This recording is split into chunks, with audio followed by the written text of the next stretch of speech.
की त्यांनी असं म्हटलं की आम्हाला बीजेपीला धडा शिकवायचा आहे. मी त्यांना असं म्हणतोय की या बीजेपी बरोबरच हा जो निजामी मराठा आहे त्यालाही आपण धडा शिकवायचा आहे, हे लक्षात घ्या. कारण आजच्या गरीब मराठ्याची अवस्था ही जर कोणी केली असेल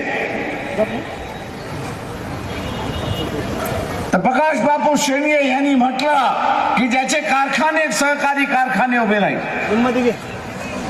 दूध संस्था उभ्या राहिल्या,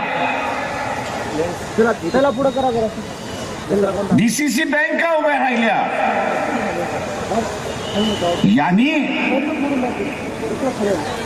या गरीब मराठ्याला